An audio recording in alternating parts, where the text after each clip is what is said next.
오늘 역대상 25장 1절부터 31절까지 말씀으로 구별하여 섬기게 하라, 구별하여 섬기게 하라, 이런 제목으로 말씀의 은혜를 나누고자 합니다. 하나님이 제사장 직분을 맡은 사람들과 레위 자손 중에 남은 자들을 세우실 때 제비뽑기를 통하여 결정하셨다는 것은 우리에게 아주 중요한 사실을 전해줍니다. 그것은 하나님의 성전에서 어떤 자리에 사람을 세우실 때 하나님이 결정하신다라는 사실입니다. 하나님의 성전에서 어떤 자리에 사람을 세우실 때 하나님이 결정하신다. 왜냐하면 그들을 사명의 자리로 부르신 분은 하나님이시기 때문에 그렇습니다. 하나님이 제비뽑기를 통하여 원하시는 것은 제사장들이 하나님이 맡겨주신 일을 감당할 때 각 가문에서 뽑힌 사람 가운데 어떤 사람은 거룩한 곳인 성소를 맡고 어떤 사람은 제사장이 되었습니다. 어느 곳에서 어떤 일을 하느냐는 하나님이 결정하신다는 거죠.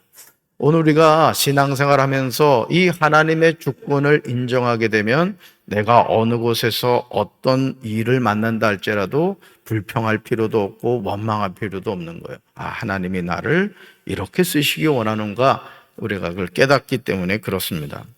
역대상 24장 4절과 5절에서 하나님이 이 결정을 하실 때 각 자손의 우두머리 숫자가 몇 명인지 고려하지 않으셨습니다. 엘라살 자손의 우두머리가 16이고요. 이다말의 자손은 8명이었습니다. 무려 2배 차이가 났지만 어떻게 사람을 세웠다? 제비뽑기를 통해서 세우셨다는 겁니다. 역대상 24장 31절에서 장자의 가문과 막내 동생의 가문이 다름이 없이 제비 뽑았습니다. 당시 사회적인 정서로 보았을 때 당연히 장자의 가문이 더 많은 역할을 할 것으로 생각하기 쉽지만 실제로는 장자와 막내 동생이 동일하게 제비를 뽑았다라는 것이죠. 그러므로 저와 여러분이 주님이 맡겨주신 사명을 감당할 때 우리 가문이 숫자가 많거나 우리 가문이 장자라는 것이 하나님의 일을 감당할 때 더 많은 몫을 하는 것이 아님을 깨닫고 제비뽑기를 통하여 사람을 세우시는 하나님의 그 마음을 우리가 알아야 한다는 것입니다. 잠언 16장 33절에서 제비뽑기를 통하여 일하시는 하나님을 만나게 됩니다. 그러나 하나님이 일하시는 방식에 저와 여러분이 순종하고 따르느냐는 별개의 문제입니다. 우리 잠언 16장 33절 같이 읽습니다. 제비는 사람이 뽑으나 모든 일을 작정하기는 여호와께 있느니라. 아멘. 제비는 누가 뽑으나? 사람이 뽑으나. 이게 제비 뽑는 것까지 하나님이 해주진 않아요. 우리가 뽑죠. 사람이 뽑죠. 그런데 모든 일을 작정하기는 누구한테 있다? 여호와께 있다. 하나님께 있다는 것이죠. 신앙생활을 바르게 한다는 것은 하나님의 말씀을 우리가 얼마나 믿고 그 말씀에 순종하느냐에 달린 것입니다. 내 생각과 경험이 신앙에서 우선이 되면 하나님의 말씀은 항상 후순위로 밀리게 됩니다. 그러므로 믿음이 없이는 말씀에 순종하기 어렵습니다. 어제도 우리가 저녁에 그 말씀을 살펴봤습니다마는 여러분, 아브라함이 자선책을 선택하는 것이 인간적으로 볼 때는 너무 지혜로운 거죠. 당장 눈에 보이는 엘리에셀이 있단 말이야. 종인 엘리에셀. 그러니까 하나님 고민하지 맙시다. 여기 그냥 엘리에셀 그냥 상속자로 삼읍시다. 얼마나 합리적이에요. 근데 하나님이 뭐라 그랬어요? 아니야. 우리 밖으로 나가자. 자, 아브라함 하늘을 바라봐. 뭐가 보여? 별이 보이지? 네 후손이 저 별과 같이 될 거야. 그런 인간적으로 생각할 때 웃기지 않아요. 이럴 땐 웃어도 되는 거야. 웃기는 거란 말이에요. 그러니까 하나님의 일하시면 웃기는 겁니다. 왜? 믿음이 없이는 도저히 받아들일 수 없는 거기 때문에 그래요. 저는 우리 사랑하는 성도 여러분들이 자선책 선택하는 그런 삶이 아니라 하나님의 말씀에 순종하는 삶을 살게 되기를 주님의 이름으로 축원합니다. 믿음이 없이는 말씀에 순종하기 어렵다. 오늘 많은 사람이요, 믿음이 있노라고 하지만 막상 삶에서 고난과 역경이 다가올 때 슬그머니 하나님의 말씀을 떠나서 자기 생각대로 행동하는 것을 보게 됩니다. 나무는 그 열매를 통하여 좋은 나무인지 나쁜 나무인지 알 수 있다고 했습니다. 우리 신앙도 마찬가지예요. 우리 신앙도. 현재 나의 신앙은 고난이라는 풍물을 지나야만 바른 성장과 성숙이 있게 됩니다. 고난을 통해서 검증되지 않은 신앙은 뜬구름과 같은 거예요. 언제든지 사라질 수 있다는 뜻입니다. 바른 신앙을 가지고 하나님을 섬기는 것은 쉬운 것처럼 보이지만 고난의 연단을 받아야만 바로 서게 됩니다. 그러니까 여러분, 우리가 어떤 사람에 대해서도 그 사람이 정말 진실하냐 그렇지 않느냐 그 고난을 이렇게 통해서 보면 알아요. 이 교회에서도 마찬가지입니다. 신앙생활 하면서도 평소에는 이렇게 하는 것 같지만은 실질로 어떤 상황에 딱 부딪히면 아주 돌변하는 사람들이 있어요. 그런 신앙을 가지면 안 돼요. 하나님의 말씀 앞에서 변질되지 않고 늘 하나님의 말씀이라면은 순종할 줄 아는 우리 성도들 되길 주님의 이름으로 축원합니다. 목회하는 담임 목사도 마찬가지예요. 담임 목사도 누구보다도 믿음을 가지고 하나님 말씀 바라보면서 가야지, 담임 목사가 인본주의적인 목회해봐요. 그 교회는 망하는 거예요. 저는 성령의 목회해야 될 줄로 믿습니다. 역대상 25장은 찬송을 맡은 자들에 관한 내용입니다. 1절 보시면요, 이 사람들이 어떤 사역을 했는지 구체적으로 나옵니다. 1절 같이 읽습니다. 다윗이 군대 지휘관들과 더불어 아삽과 헤만과 여두둔의 자손 중에서 구별하여 섬기게 하되 수금과 비파와 재금을 잡아 신령한 노래를 하게 하였으니 그 직무대로 일하는 자의 수요는 이러하니라. 아멘. 여기 보세요. 구별하여 섬기게 하되, 그 다음에 쭉 보세요. 구별하여 섬기게 하되. 그러면서 수금과 비파와 재금을 잡아 어떤 노래를 했다요? 그 다음에 찍으세요. 신령한 노래를 하게 하였다는 거죠. 그러니까 여러분, 우리가 하나님 앞에 선다는 게 두렵고 떨리는 겁니다. 아멘. 구별하여 섬기는 거예요. 또 신령한 노래를 하는 거예요. 또 그 직무대로 일하는 거라고. 그러니까 여러분, 우리가 각자의 위치에서 나에게 주신 사명을 감당하는 게 너무너무 중요해요. 예를 들어 담임 목사가 여러분 새벽 기도를 안 나온다 생각해봐. 그럼 여러분들 그냥 껌뻑껌뻑하다 이제 가는 거죠. 그러니까 각자의 위치에서 여러분들의 역할이 다 중요한 거예요. 아닌 말로 새벽 기도를 제가 혼자 하고 있다 생각해봐. 집사람하고 둘이 앉아. 여러분들도 너무 중요한 거야. 새벽 기도 나와주셔서 고맙습니다. 너무너무 감사합니다. 그래도 흩어져 앉아있으니까 제가 이쪽도 눈을 맞추고 저쪽도 눈을 맞추고 그러면 너무너무 감사합니다. 구별하여 이렇게 하나님이 세우셨다 이거죠. 다윗은 하나님의 일을 감당할 때 사람을 세워서 그 일을 하도록 했다는 거예요. 이게 중요합니다. 그러니까 우리가 하나님의 일을 할 때도요, 혼자 일하는 사람이 있고 사람을 세워서 일하는 사람이 있어요. 제가 우리 전도사님들이나 우리 간사님한테도 늘 얘기하는 게 뭐냐면은 혼자 일하려고 하지 말아라. 사람을 세우라. 그래서 동역자를 이렇게 세워서 하라는 거예요. 예를 들어 지금 키즈카페 같은 경우도 우리 박수영 권사님이 이렇게 청소를 늘 하셔요. 또 주일날 되면 또 우리 권사님들이 와가지고 아주 거기가 진지가 됐어. 그냥 물티슈로 막 닦고 그냥 막 조심하셔야 되고 미끄러지면 큰일 납니다. 그러니까 각자의 위치에서 자기 역할을 한단 말이에요. 거미줄을 제거하는 사람, 바닥에 청소를 하는 사람. 여러분, 이게 데코 타일이 이게 흰색이라 가지고 말이에요. 이게 때가 많이 묻습니다. 이게 신발로 쓱 긁으면 이 시커멓게 묻어요. 닦는 분이 있단 말이에요. 다 각자의 위치에서 그 일을 하고 있는 거예요. 다윗과 군대 사령관들이 아삭과 헤만과 여두둔의 자손을 뽑아 하나님의 말씀을 전하면서 수금과 비파와 재금을 연주하게 했습니다. 1절에서 우리가 주목해서 보아야 하는 것은 아삭과 헤만과 여두둔의 자손 중에서 구별하여 섬기게 했다는 거예요. 그러니까 하나님은 하나님의 사람을 그냥 막 세우는 게 아니라 구별하여 섬기게 하는 줄로 믿습니다. 그렇다면 다윗이 아삭과 헤만과 여두둔의 자손 중에서 구별하여 섬기게 한 것이 무엇일까? 그것은 수금과 비파와 재금을 잡아 신령한 노래를 하게 했다는 게. 여러분, 왜 신령한 노래일까요? 그 노래를 누가 받으시니까? 하나님이 받으시니까. 그러니까 여러분, 하나님의 자녀가 주님의 몸된 전에서 여러분이 일상의 삶에서 주님의 일을 하는 모든 것이 다 신령한 겁니다. 아멘? 그래서 여러분이 직장 생활을 하거나 뭐 사업을 하거나 무엇을 하든지 여러분은 하나님의 신령한 자녀라는 걸 잊지 마셔야 돼요. 할렐루야. 그 직무대로 이런 일을 맡은 사람이 누구인지 2절부터 31절까지 명단이 나오는 것을 보게 되죠. 2절에도 아삽의 아들들을 소개하면서 이 아삽의 아들들이 아삽의 지 아래 왕의 명령을 따라 신령한 노래를 하였다 이렇게 나옵니다. 여기서 1절과 2절에서 신령한 노래에 대한 각주를 보시면 여러분 성경에 각주가 있는 분들이 있어요. 아래 이렇게 숫자가 이렇게 써 있고 밑에 있는데 예언을 뜻함 이렇게 나오죠. 그죠? 예언을 뜻함.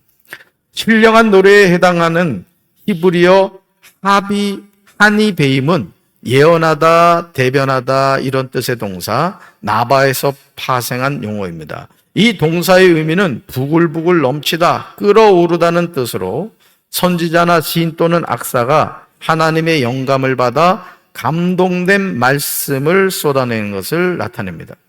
왕의 명령을 따라 신령한 노래라니 얼마나 감동적인 모습입니까? 그러므로 역대상 25장 1절과 2절에서 찬양대원들이 신령한 노래를 하였다는 것은 그들이 마음속으로 하나님의 크신 감동을 받아 감동된 노래, 감동된 식구를 쏟아내었음을 의미합니다. 3절 하반절에서 이렇게 나오죠. 같이 읽습니다. 여두둔의 지휘 아래 수금을 잡아 신령한 노래를 하며 여호와께 감사하며 찬양을 하였다. 아멘. 이런 은혜가 회복되어야 될 줄로 믿습니다. 우리가 하나님께 찬양할 때 말이죠. 신령한 노래를 하며 하나님께 감사하며 찬양. 이 필요한 거예요. 그러니까 성령의 감화 감동이 돼야 된다 이거예요. 반주를 하는 예를 들어 우리 윤종 집사님이나 우리 담비 같은 경우도 이 손에 말이죠. 막 성령의 기름 부심이 하는 게 그러면 반주가 다릅니다 이게. 이상하죠. 이 손맛이라는 게 있단 말이에요. 음식도. 어떤 사람은 대충 주물럭거리는데도 음식이 너무너무 맛있어. 그렇죠. 그게 손맛이란 말이야. 그러니까 찬양도 마찬가지. 찬양도 성령의 기름 부으심이 하잖아요. 그 찬양을 통해 막 영혼이 살아나는 거예요. 그리고 우리 마음에 막 기쁨이 이렇게 충만한 거죠. 할렐루야. 그래서 성가대원들이나 찬양팀들이 기도 많이 해야 되는 겁니다. 사실. 그러니까 하나님의 일은 기도가 뒷받침돼야 돼요. 아멘. 그렇습니다. 5절 하반절 보실까요? 여러분 성경 보시면 5절 하반절 보시면 해만은 하나님의 말씀을 가진 왕의 선견자라. 하나님이 해만에게 14아들과 3딸을 주셨다고 나옵니다. 그 다음 찍으세요. 왕의 선견자. 그 다음 찍으세요.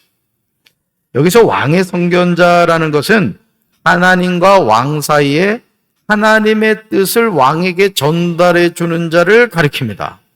엄청난 직임인 거죠. 하나님과 왕 사이에 하나님의 뜻을 왕에게 전달해 주는 자였다는 거예요.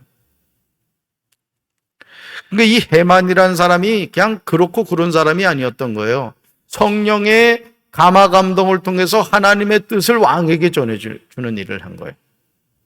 자, 우리 사랑하는 성도 여러분들에게도 이런 은혜가 함께 하시길 주님의 이름으로 축원합니다.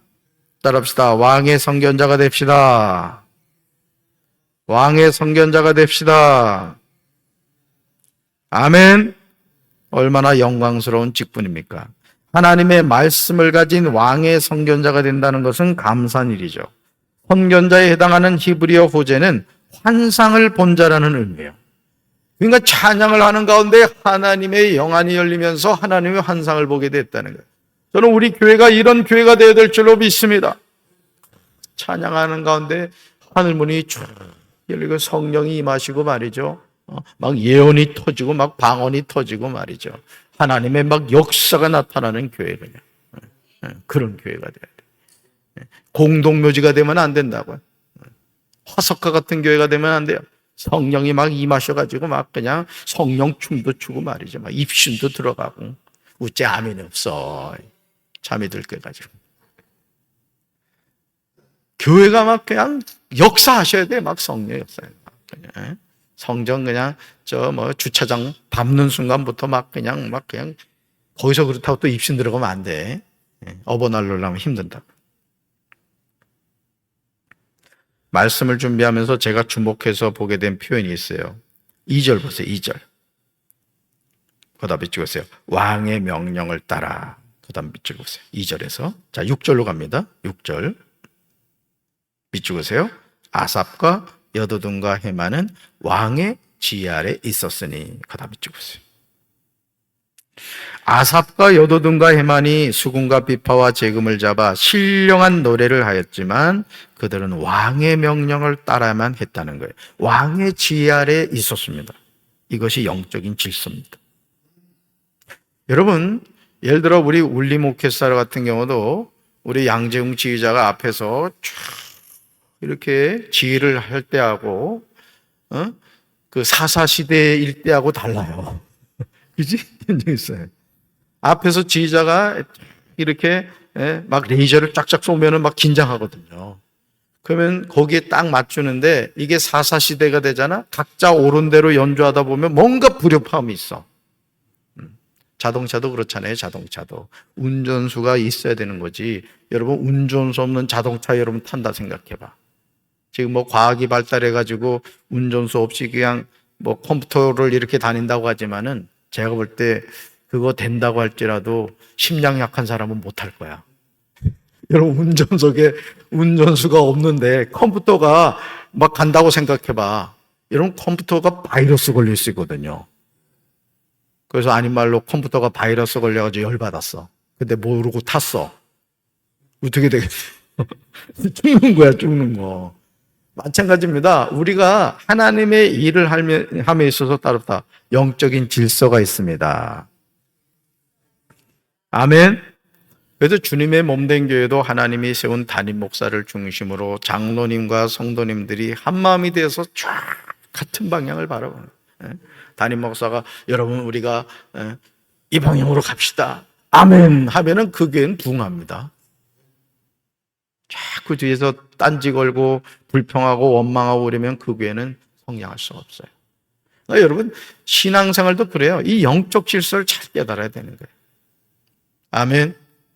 그래서 저도 오랜 동안 이 부목사 생활하면서 하나님이 저에게 가르쳐 준 것이 이 부분이었던 것 같아요. 담임 목사의 영적 권위 아래에서 이렇게 합력할 때 하나님이 이제 어떻게 역사하시는가 그걸 이제 알려주시더라고요.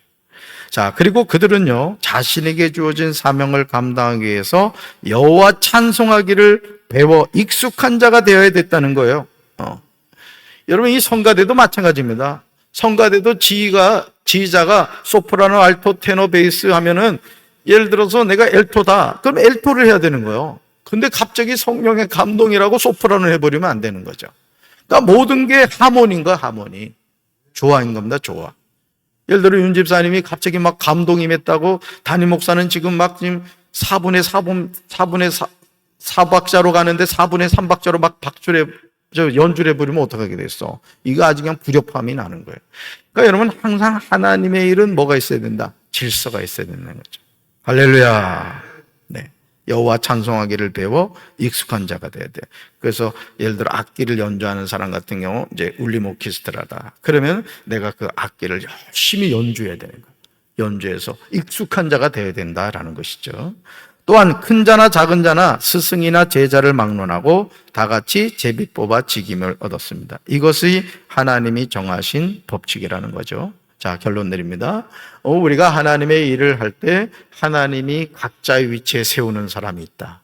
그러면 그 세움을 받은 사람은 어떻게 된다? 충성되이 익숙한 자가 되어야 된다라는 것이죠. 아멘.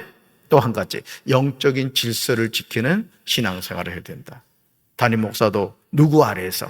하나님 아래에서 순종해야 되는 거예요. 뭐 내가 좀 목사 됐다고 또 감독 됐다고 괜히 목에 힘주잖아. 하나님이 볼 때 그냥 웃음밖에 안 나는 거죠. 우린 죽을 때까지 이 영적 질서 아래서 오직 하나님 바라보며 겸손히 순종하는 우리 성도들 되기를 주님의 이름으로 축원합니다. 가슴에 손 얹읍시다. 하나님 아버지, 오늘 하나님께서는 우리에게 성전에서 하나님의 일을 감당하는 사람들을 보게 하셨습니다. 영적인 질서 아래 악기가 하모니를 이룰 때 아름다운 소리가 나듯이 우리가 영적 질서를 깨닫고 주님이 주신 사명 앞에 겸손히 순종하는 저희들 되게 도와 주시옵소서. 우리 교회 하나님의 영이 역사하시는 재단이 되기를 원합니다.